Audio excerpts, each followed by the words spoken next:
Okay, let's talk about the OnePlus 8T. This is a surprisingly difficult phone to review for a couple of reasons. Number one, the pricing for the 8T varies quite drastically depending on where you pick it up in the world, right? If you're in Asia, you get certain pricing, and in North America, it's a little bit more expensive. And then number two, the more important reason is that this phone doesn't just exist in a vacuum, right? The OnePlus 8T has to sit alongside a whole bunch of other $700 to $800 smartphones. And right now, in the end of 2020, we're seeing stuff like the S20 FE, the Pixel 5, the iPhone 12, the iPhone 12 mini. There's a lot of really good competition to this phone.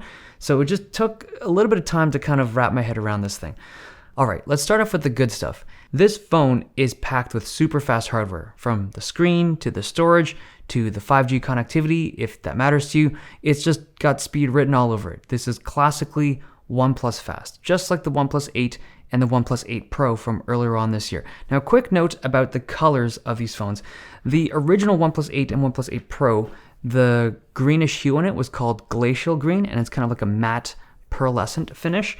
The 8T has similar kind of green color. They call it aquamarine green, I believe, but it's a glossy finish. And to me, it doesn't look as nice. Like, I definitely prefer the matte finish of the 8 and the 8 Pro from earlier this year. But there is a second color variant. They call it lunar silver, which retains that matte finish. But this one has a glossy metal trim, which doesn't really go as well with that matte finish as the original 8s, but that's just picky aesthetic stuff. Now, there's other cool stuff on the 8T that I really like. The flat edge on the display is something I've always appreciated, but was missing from the 8 and the 8 Pro. It's nice to see it come back. There's also the presence of super fast charging. So this supports 65-watt charging. It's two batteries that are filled up simultaneously, and it uses a big boy charger, 65-watt charger. And, well, the whole charging system is a little bit different now. So it's got USB-C to USB-C.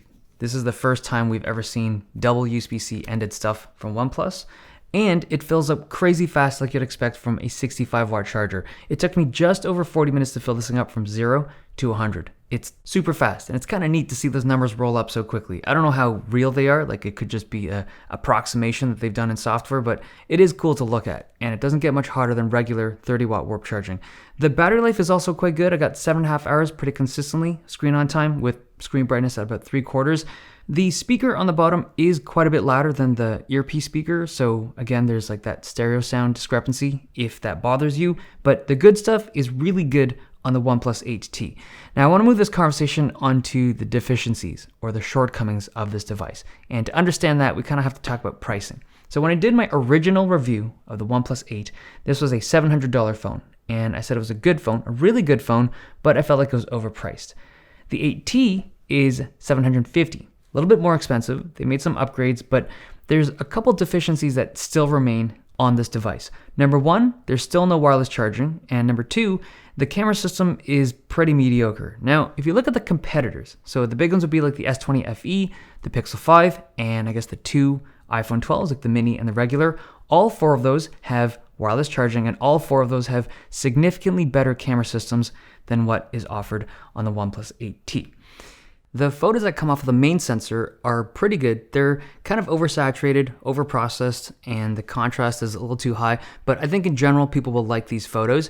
The ultra-wide is where I feel like it shows most of its weakness. The shots are heavily overprocessed, and you lose a lot of that detail from that processing, especially with night shots, and the macro lens is also not particularly good. I don't think that the camera system is poor overall, but it could be a lot better, especially at this kind of price point.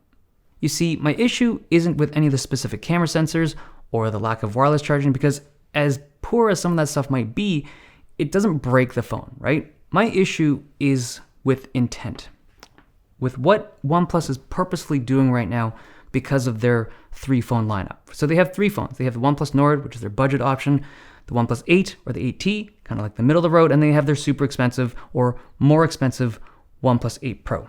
And when you have three phones with three distinct price categories, it's very difficult to load the correct feature set into the phones so that they all remain competitive and attractive to the customers. The middle one is the one that is going to get screwed the hardest, because OnePlus is really good at that budget stuff, right? The OnePlus Nord is super popular. It's a good loadout, well configured, well priced. And the OnePlus 8 Pro with the best camera system, even though it's expensive, it's well reviewed and respected because the camera system is really good. I'd go so far as to say it's the only good camera system OnePlus has ever put into their phones. The OnePlus 8T, it has to look appropriately spec'd on the shelf. It can't be too good, it can't be too poor.